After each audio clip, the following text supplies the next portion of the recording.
Welcome to our 5 on 5. We're pleased to be joined by Ann Root, a Medford businesswoman. Ann, thanks so much for coming in. Pleasure to meet you. It's wonderful to be here. Thank you. All right, so tell us, you've been involved with SOU for a long time. Give us a little background on your involvement there.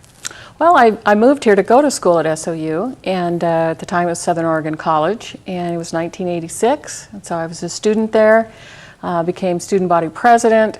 I've been actively involved in job searches and faculty searches and other advisory boards, business advisory. Currently a member of the Southern Oregon University Foundation Board. Okay, you're also on the Hawley Restoration Committee. Is that Correct. Right? I've been asked to sit on that prior to all the issues coming to the surface. I also own a business here, Eden Valley Orchards, which was an historic restoration project. So I think my past experience with Ron Kramer and my history in preserving history at our facility, Ron asked me to sit on the restoration committee of the Hawley, which was very near and dear to me.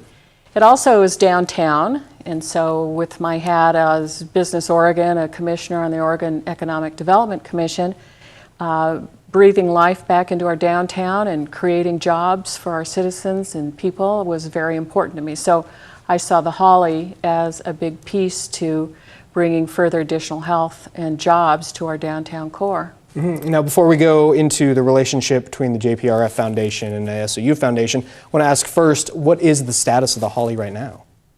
Well, it's on hold, other than we did have a piece of good news that the building's beam system that was in it was completed and should be approved by the City of Medford's engineer for people to be able to enter the building. So it's now completely done structurally and ready for the next phase to begin if we can get over this current stumbling block. And how would you classify the current stumbling block?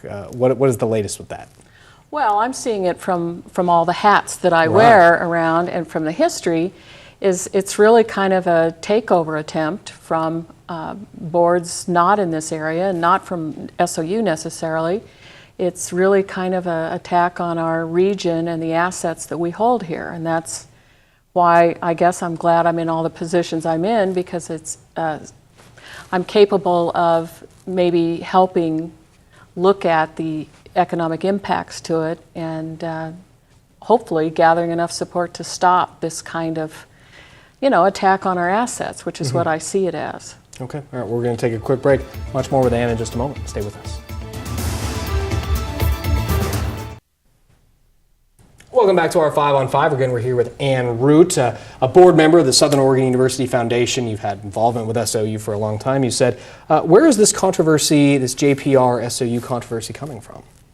Well, from the best of our understanding, it's coming from the Oregon State Board of Higher Education. So it's the chancellor, and they've done an audit, which has been public for some time, listing some of the issues, which in reading that myself, there was nothing in there that warranted this kind of response from the state level. And so it was basically an asset inquiry audit to see where the assets were and who owned them. And so once that was kind of cleared up, then that's what's really triggered this, I believe, is the interest in the assets held by JPR. Ron Kramer, of course, seems embroiled in this, if you will. He's at the center of it. What was the controversy surrounding him in this situation? Well, the audit claims that as an employee, he cannot hold the position in both Southern Oregon University employee and executive director on the JPR Foundation. So they say there's an implicit conflict in that position. However, that was his contract for employment written by Southern Oregon University. And as a matter of fact, almost every foundation director or like an athletic organization within a university has the same kind of job expectation, both an employee of the university and director of the foundation that they're tied to. So it's replicated across the state in all of our university systems. So to specifically target Ron Kramer on this seems a little irrational. Okay, and today is his last day on the job, I believe. Correct. Is that right? June 30th, so tomorrow, but last working day. And he'll be a private citizen is what he's claimed, and continue to try and work through the mediation. The governor has put a 90-day cooling off period while we re-enter mediation. And so he's going to work through that and wait to see kind of what happens. But he's no longer an employee of the university. All right. Well, where do we go from here, and what concerns you most now where we sit now waiting for these 90 days to go? Well, I think it's really important that the people in our community really learn what's going on and realize the importance for them to kind of get behind this problem that we're all facing. It's a major impact to our economy. The projects that Ron Kramer had in place were strong and I believe healthy for our community. I'm looking at it really from that. It detracts from our university.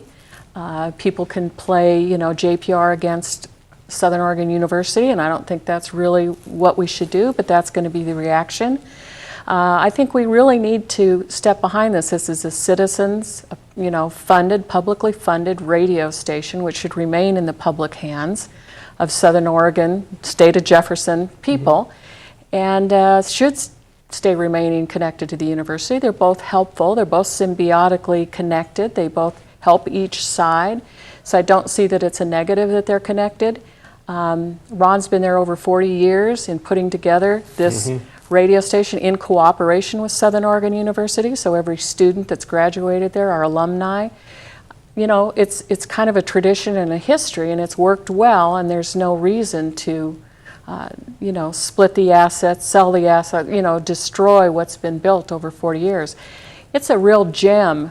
NPR, National Public Radio, believes JPR is one of the finest run organizations and the model of what they want public radio to look like across the country. So to destroy it is really unfortunate, and I think the people in our community and our citizens need to understand that this will be a very negative outcome if we don't preserve JPR as it's structured today. Certainly a fascinating situation. We'll be keeping an eye on it. And yeah. thank you so much for Thank coming you. and Thank you. talking about it. All right, stay with us. We'll be right back.